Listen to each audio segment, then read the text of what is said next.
eu faço essa pergunta para todo mundo, né? E aí acho que é válido fazer para você também sobre essa organização política, porque eu sou favorável ao São Paulo virar SAF.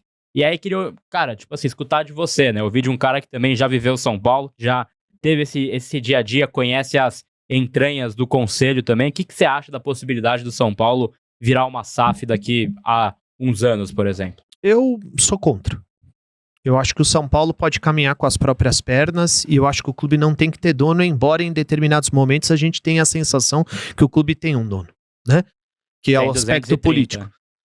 Que é o aspecto político, ou aquele grupo que não sai do poder de jeito nenhum, aquela coisa toda que nós já conhecemos. Então passa essa sensação. Mas, assim, o que é a SAF? O SAF é um modelo de gestão. Quando você tem uma pessoa que tem ligação com o clube, como o Pedrinho, por exemplo, tem ligação com o Cruzeiro, ali é mais que negócio, tem paixão envolvida. Mas até que ponto? Porque ninguém entra para perder dinheiro, certo? Então, imaginar que vai entrar todo mundo tem essa ideia no futebol brasileiro, que vem aí um bilionário, ele compra o futebol, ele monta uma seleção e o grupo vai ficar sempre com uma seleção. O clube vai ter sempre uma seleção, porque ele é um bilionário e ele tá com vontade de gastar dinheiro. Cara, isso não existe, certo? Você vai olhar aí para alguns clubes da Europa, mas existe um interesse ali. Então, eu sou contra. O que eu acho, tá? Independentemente de quem esteja no poder. Vou repetir aqui, tá? Independentemente de quem esteja no poder. Eu acho que o São Paulo precisa ser um clube democrático, tá? Você pode atribuir pesos diferentes, mas todo mundo tem o direito de participar, certo? Então você olha lá pro associado, pode ter um peso, o conselho outro peso, o sócio torcedor outro peso. Por quê? Porque você precisa aumentar o colégio eleitoral na hora de eleger o presidente do clube e tomar algumas decisões. O que o São Paulo Futebol Clube precisa urgentemente é abrir o seu colégio eleitoral, certo? Fazer com que mais pessoas participem desse processo democrático e o São Paulo imediatamente precisa de um estatuto rigoroso para impedir irresponsabilidades financeiras e manobras estatutárias. Porque a manobra, a tentativa de mudança do estatuto é sempre para beneficiar quem está no poder. Sim. Eu nunca vi uma mudança estatutária para deixar o clube mais democrático.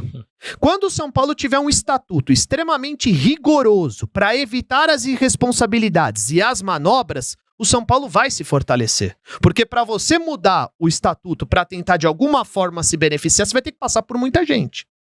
E quando você aumenta o colégio eleitoral, muita gente passa a se interessar pelo clube. Porque uma coisa é o cara ser São Paulino e gostar do time, a outra coisa é ele gostar da instituição. O São Paulo só vai melhorar de patamar, só vai mudar de patamar quando ele crescer como instituição. E para ele crescer como instituição, ele precisa se livrar de algumas amarras.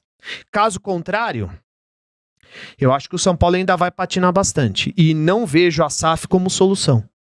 Você vê esse cenário de dívidas absurdas, né? Que o clube vem acumulando nos últimos anos, com uma saída viável. A gente ouve falar do FIDIC, né? Que é uma das propostas. Muita gente acaba associando essa questão da SAF justamente até para matar um pouco dessa dívida de uma forma mais rápida. Como é que você vê essa situação financeira do São Paulo que aumenta o déficit? O São Paulo, eu ia usar aqui uma metáfora, um exemplo, mas vão entender de uma outra forma, tá? É o seguinte, o São Paulo, ele tá na UTI do ponto de vista financeiro, tá? Ele não quer passar por um processo de recuperação. Ele quer que alguém o recupere. O clube precisa se recuperar sozinho, ele tem condições para isso, por enquanto. Porque talvez ele atinja uma dívida que aí fica quase impossível recuperar. Então, enquanto ele ainda tem chance de se salvar, ele tem condições de se salvar. Vou usar o meu exemplo, tá? Eu tava tentando, eu pesava mais de 100 quilos, certo? Mas eu não queria abrir mão.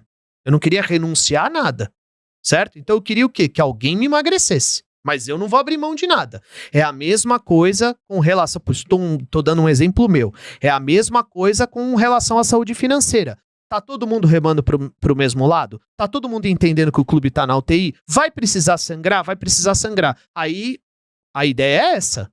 Agora, não, eu quero continuar tendo um super time, eu quero continuar gastando, então eu não tenho nenhuma vontade de simplesmente fechar as torneiras, então alguém pode colocar um dinheirinho aí pra eu tentar recuperar o clube de alguma maneira pra continuar gastando? Isso não existe. Ou Isso pelo não menos na existe. minha gestão eu continuar gastando, lutar por título, aí coloca mais um, ó. Não. Gestão Gabriel Sá ganhou 3 títulos, gestão Senna ganhou 1, tal, não sei o quê. Aí isso é um problema, finança? Pro próximo. Aí eu o próximo, eu quando acho chegar, ele que se assim, vira. eu não sei, assim, eu acho que a ideia do FIDIC, ela é boa.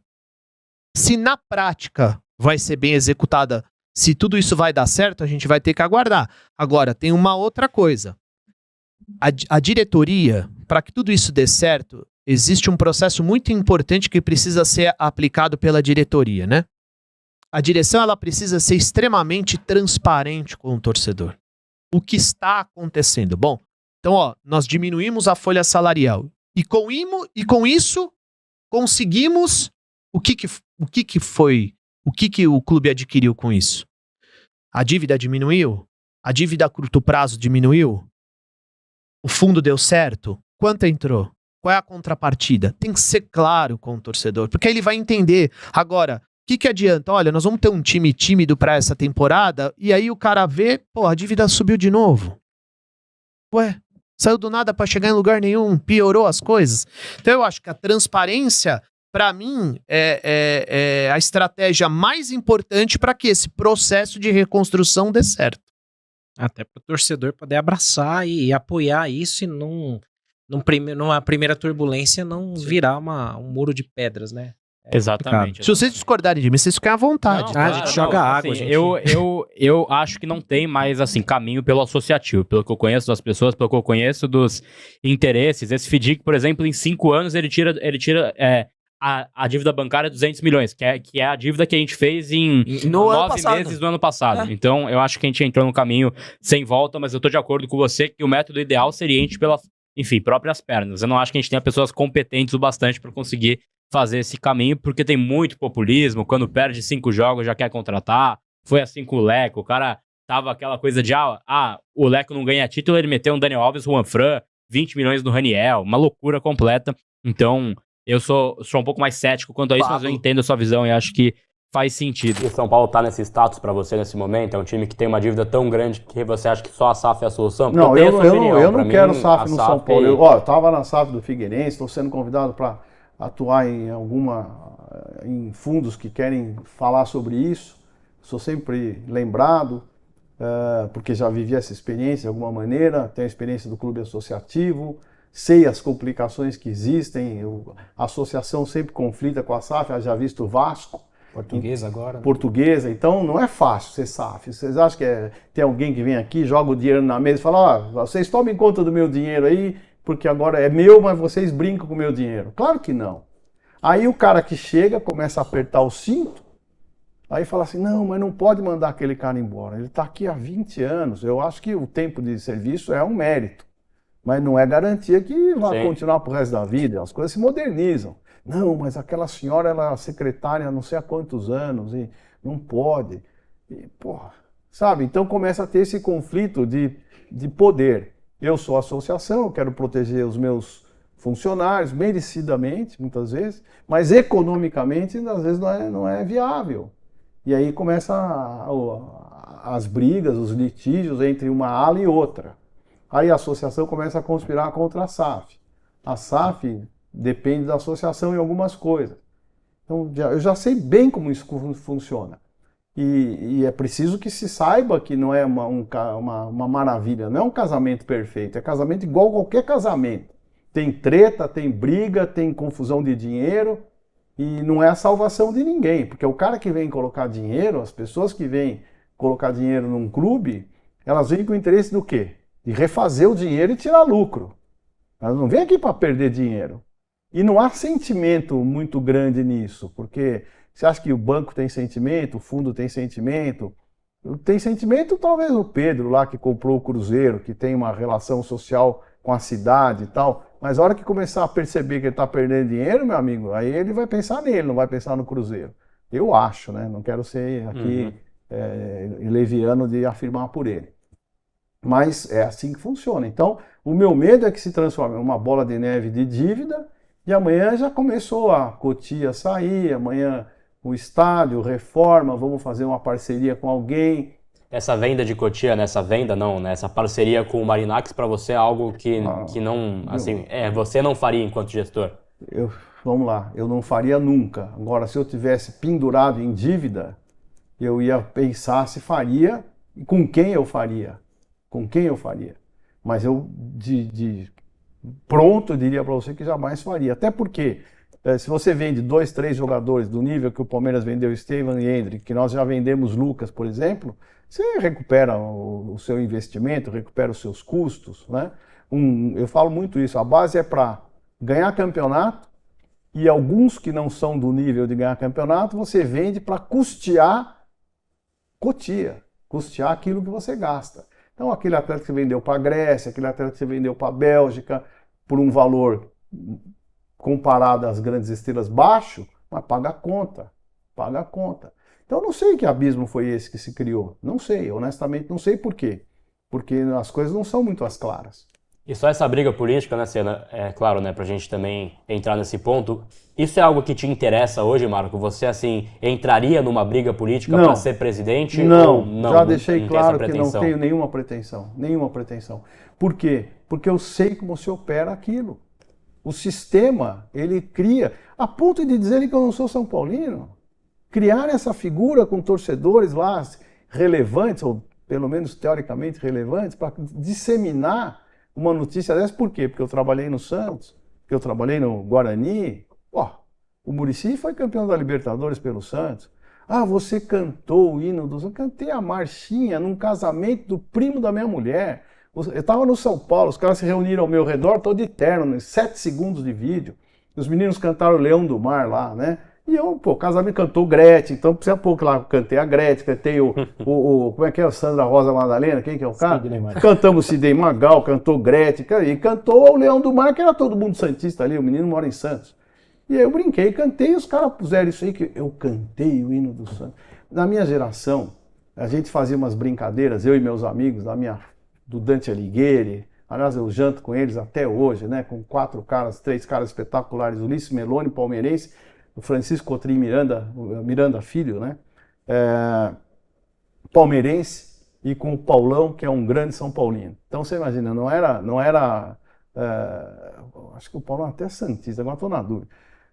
E a gente falando de futebol, jogando bola junto, tal, o tempo todo, e a gente brincava, eu e meus primos, de quem sabia mais nome de estádio e quem sabia mais os hinos dos times. Pô, a gente decorava o hino para falar quem ganhava, reunia todo mundo lá. Ah, qual é o da Portuguesa? Urico Mursa. Qual que é o do Santos, Estádio do Santos? Tal, a Vila Belmiro, não é Vila Belmiro, como é que chama? Urbano Caldeira. Do Corinthians lá, o Alfredo Schuring. Pô, e o do Guarani, o Brinco de Ouro da Princesa. E a gente ficava brincando com isso. E qual que é o hino do Grêmio? Ah, até a pé nós iremos, né? Pô, cantei o hino do Grêmio. Pô, era isso que a gente fazia, a gente sabia a cultura do futebol. A gente respeitava os clubes, a gente gostava de ver. Cansei de ir ao Pacaembu. O primeiro jogo que eu assisti na minha vida, meu tio me levou no colo, foi Palmeiras e Milan, 4-4, um amistoso. Jogou Dino Sani, Germana. Eu sou um apaixonado pelo futebol. Eu fui assistir agora Botafogo da Paraíba e Portuguesa pela Copa do Brasil. Até porque o João Burso é o treinador, meu amigo, e a Portuguesa também tem grandes amigos.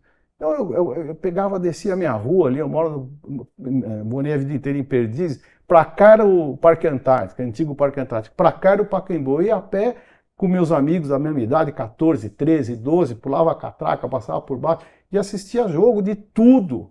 Segunda divisão, fazia as finais da segunda divisão paulista, era no Parque Antártico, Francana, Noroeste. Eu tenho a camisa do Foguinho do Noroeste que eu entrei em campo e peguei. Então, quem é apaixonado por futebol não tem essas coisas de falar cantou isso, cantou aquilo. Pô, a gente pegava meião de jogador, arranja o meião pra mim, pum, pegava e ia jogar bola com o meião do cara. Isso é apaixonar pelo futebol. Isso é gostar do futebol. E não essa coisa absolutamente comercial que é o futebol, de dinheiro, de dinheiro. E tem, eu queria até complementar, me fugiu o termo agora, até busquei aqui, mas eu não achei. Eu li um artigo recente falando, eu sei que a ideia não é misturar isso aqui, mas só para uma referência. O modelo econômico da Alemanha pós Segunda Guerra Mundial, ele tem alguns elementos que eu estava lendo um artigo que era assim, não adianta você ganhar muito dinheiro ou muitas receitas, como eu falei, né, se você continua tendo uma hemorragia financeira. E muitas vezes você tem que zerar tudo, você tem que recomeçar do zero, tentar de alguma forma criar um modelo novo.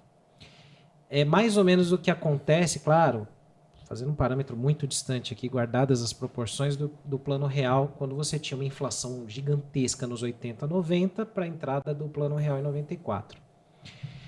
Como é que você enxerga essa possibilidade no São Paulo, com essa dívida astronômica que se aproxima ou passa de 1 bilhão, pelo que se fala, sendo que existem algumas iniciativas que até parecem boas, como o FIDIC, né, que eu queria que você opinasse sobre isso também, e essa salvação da lavoura que é colocada a SAF, que ela tem seus riscos e seus benefícios, né?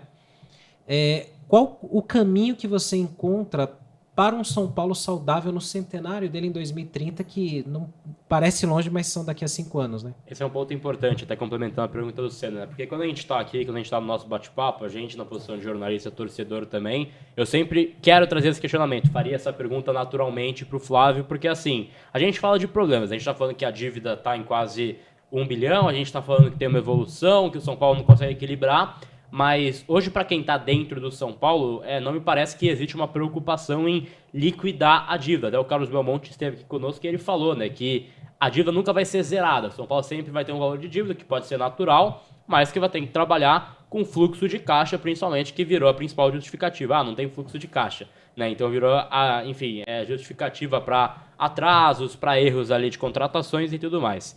Então eu queria te perguntar em cima disso, porque eu fiz essa crônica há um tempo na Arquibancada Tricolor, que eu não tenho mais nenhuma esperança de que chegue alguém, pense com carinho, faça um plano, né, enfim, financeiro para que São Paulo consiga andar com as suas próprias pernas no associativo. Para mim, a SAF, aí por óbvio, não é qualquer SAF, não é que vai vir o Senna, vai comprar a SAF do São Paulo, todo mundo vai aceitar e falar amém. Mas é uma SAF séria, uma SAF qualificada, que eu acho difícil também, mas acho que a gente tem que começar por algum ponto de esperança.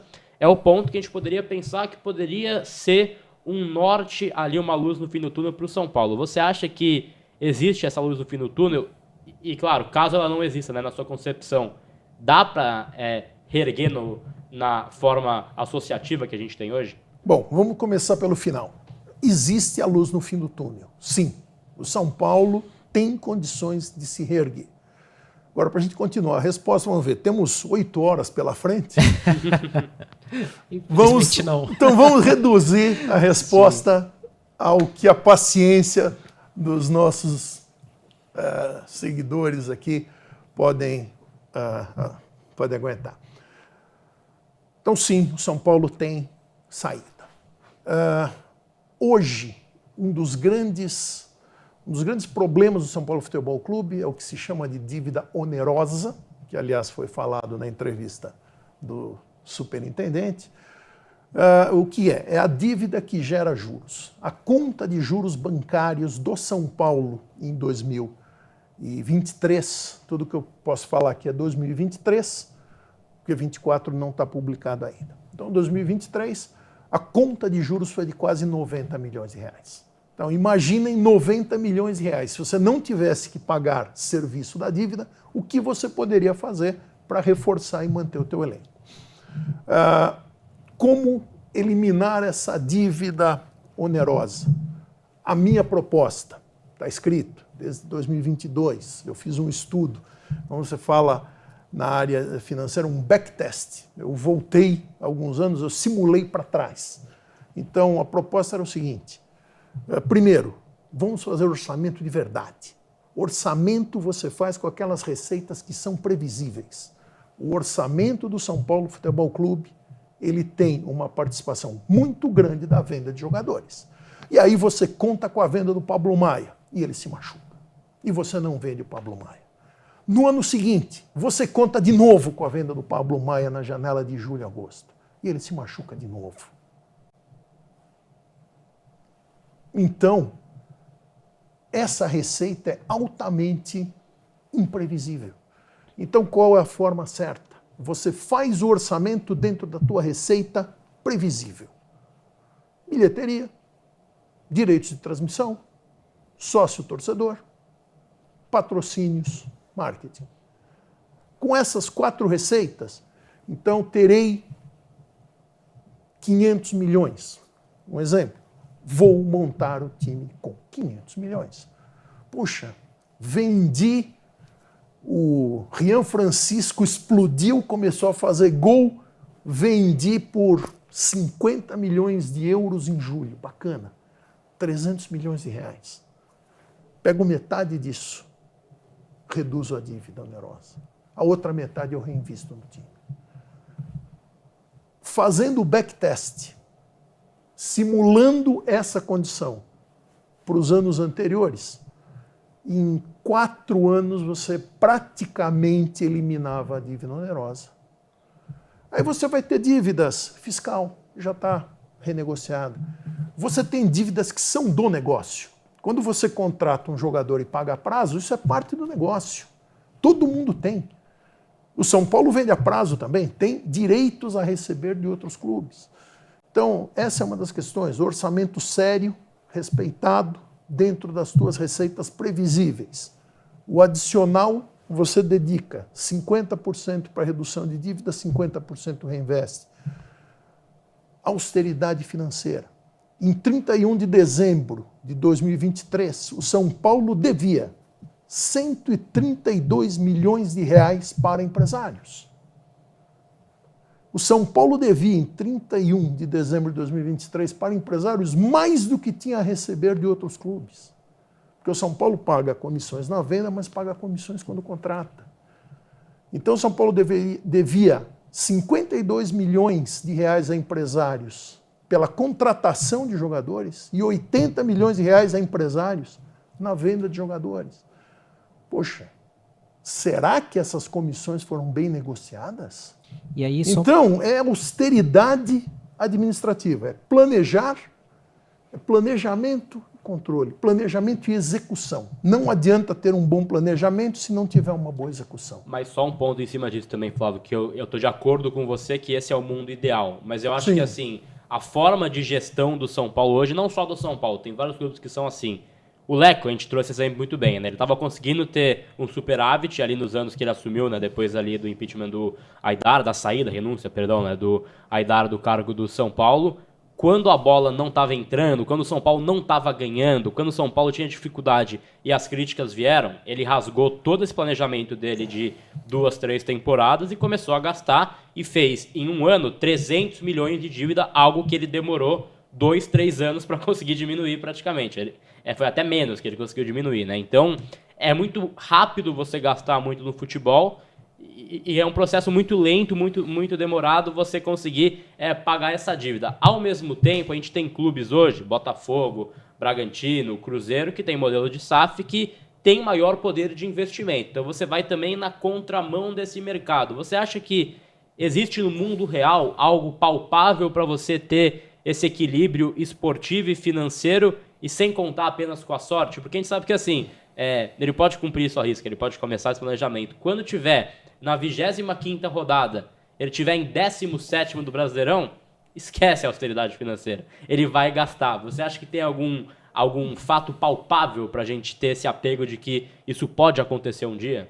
Bom, o componente paixão do futebol não pode ser ignorado. Sim. Concordo com você. O componente paixão não pode ser ignorado. Mas tem uma coisa que na administração, cara, você tem que ter convicção.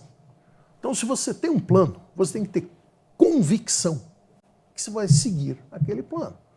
Às vezes precisa fazer correções de rota, às vezes precisa fazer correções de rota. Mas também não pode ser algo feito... O caso do Leco acho que é emblemático. Eu fiz essa declaração na reunião do Conselho, acho que foi no dia 28 mesmo, mas está publicado nos meus trabalhos. A atual gestão contratou 45 jogadores. nos primeiros 4 anos. Não estão nessa conta Oscar, Wendel, Cedric e Enzo Dias. Não estão. Fora esses 45, 20 desses jogadores são atletas como Orejuela, William, aquele médio volante, Éder, centroavante, Raí Ramos, Andrés Colorado, Mendes, André Anderson. Você juntando esses 20 atletas, Rames Rodrigues, em direitos, se você usou para... Galopo é um fracasso homérico. Você, com esses 20 jogadores, entre o que você pagou de direitos, sem pensar em comissões, e um valor mínimo, uma estimativa bem conservadora de custo, o São Paulo gastou, rasgou, queimou 156 milhões de reais. O déficit da gestão Casares nos 3 primeiros anos foi de 131 milhões. É isso, nós somos o São Paulo Futebol Clube. São os erros e os acertos do futebol que vão nos levar para o caminho. Eu vou te emendar uma pergunta, Caio, que eu sei que o Gabriel vai fazer em algum momento aqui do nosso papo, mas eu vou antecipar porque é um outro assunto também que vem surgindo à tona recentemente, porque hoje se fala muito sobre tem que se quebrar esse modelo feudal com uma SAF. E a gente sabe que tem SAFs boas e ruins, tem modelos positivos e negativos. Eu acho que até no Brasil tem mais exemplos negativos, né? Pelo menos na minha visão. E modelos administrativos parecidos ao do São Paulo, que 2 pelo menos se destacam, Palmeiras e Flamengo, né? Mas no cenário atual, a gente aqui do lado de fora olhando, a gente fica sem perspectiva alguma, falando, pô, não é possível, só vai quebrar isso com uma SAF ou com algum tipo de investimento. E recentemente, eu queria ouvir a tua opinião, foi ventilado bastante o nome de um investidor que está buscando formas de entrar no clube com um aporte financeiro, de investimentos. Teve gente até que entendeu que era a cortina de fumaça do Casares ou da gestão atual para encobrir a eliminação, mas eu entendo que não, porque é justamente contra o modelo atual, né? Como é que você enxerga esse tipo de situação, Caio, no São Paulo de hoje, de 2025, para um caminho futuro? Eu sei que o Gabriel vai perguntar de SAF, né? Por exemplo, também nessa linha. Mas você vê algum tipo de possibilidade de um movimento desse acontecer? Não mecenas, né? Porque ninguém vai dar almoço grátis. Mas algum tipo de aporte financeiro, mas que quebre um pouco esse modelo atual que não funciona, né? O modelo atual, eu gostaria do mecenas. Se a gente tivesse um Paulo Nobre, seria muito bom. E a torcida São Paulina tem muitos que poderiam nos ajudar. Mas enquanto não vem o mecenas, tratando de SAF, eu penso que a SAF é a confissão do fracasso, né? De uma gestão que não conseguiu, com o canhão que o São Paulo é de fazer dinheiro, manter as contas em dia e pagar suas dívidas. Então, é o atestado do fracasso a gente buscar a SAF. Caio não é contra a SAF, tá? A SAF é um modelo interessante, sou muito amigo dos idealizadores da lei, o Mansur é uma pessoa, um advogado extremamente respeitado. Esses dias conversando com ele no estádio, fui falar de SAF, ele falou, SAF está muito longe do São Paulo, e eu não tenho dúvida. Tá mesmo, porque o Conselho do São Paulo, nesse ponto, ainda é antiquado e não vai buscar se aprofundar nessa matéria. Mas eu penso que nem seria o momento, né? No momento, se você vai pensar em uma venda, seja em qual mercado for, não é na baixa que você vende, né? Então, o São Paulo tem um valor inestimável, né? O valuation do São Paulo, cogitarem alguns números aí que são risíveis. A gente sabe que, como eu disse aqui no começo, o São Paulo é um dos maiores clubes do mundo. Então, a gente, nesse momento, tem que pensar em sanar. Para depois, eventualmente, se o futuro for esse, aí estudar, mas estudar propostas sérias. Ver o Bahia aí com o City, como é que tá evoluindo. O próprio ex-presidente do Bahia tá montando um multiclubes. Então o São Paulo precisa se associar a pessoas competentes, capacitadas, profissionais, que possam trazer investidores. Eu nunca vi a diretoria do São Paulo, por exemplo, falar no Leonardo, que é um São Paulino. Ótimo exemplo. Ótimo executivo. E eu nunca cogitaram de trazê-lo. Será que é porque o salário é muito alto no exterior? Pode ser, mas a gente já ouviu alguém falar, vamos trazer o Leonardo? né? Então a gente tem no mercado profissionais bons, profissionais qualificados que podem ajudar o São Paulo. E a oposição está aberta a dialogar com eles, né? A gente trazendo nomes importantes, foi dito do Diego Fernandes, né? Diogo Fernandes. Diego, se ele tem vontade de investir no São Paulo, eu vou dizer já que não é investindo na situação, né? Venha conversar conosco, vamos investir na mudança do São Paulo. Vamos investir num São Paulo mais forte, num São Paulo seguro, num São Paulo que tenha credibilidade. E esse São Paulo está, infelizmente, do lado da oposição. Com algumas ressalvas, existem homens na situação que podem compor a nova situação de São Paulo. E eu acredito muito que nós nos juntando com alguns grupos que estão se desligando da coligação juntos pelo São Paulo, a gente consiga fazer um grupo forte, quem sabe até mesmo com o próprio diretor de futebol que lá está, que está sendo deixado às traças, a gente unir esforços para fazer um São Paulo muito mais forte. E só sobre isso também, né? Essa menção que você faz da questão desse possível investidor.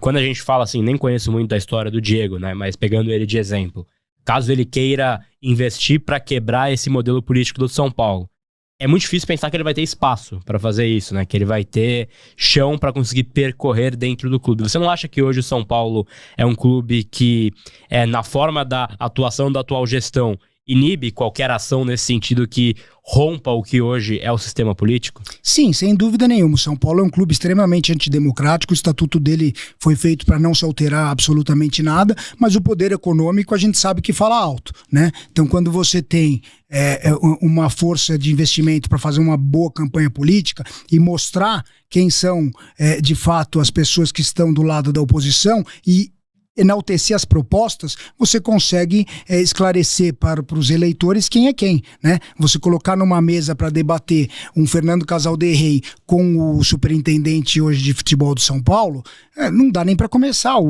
a discussão. Ou o Marco Aurélio Cunha, ou até mesmo eu, né? Qualquer pessoa que colocar com o atual candidato à presidência do São Paulo, escolhido pelo presidente, vai engolir esse senhor. Então, esses dias foi lido o currículo dele lá na tribuna do São Paulo. A gente não pode admitir que isso aconteça. Mas voltando, o nosso modelo estatutário é muito fechado, muito difícil. Mas eu acredito que com o poder de investidores, com a qualificação dos quadros de oposição, se aliando a pessoas da situação que acordaram e perceberam que essa gestão é um engodo, a gente tem uma luz no fim do túnel.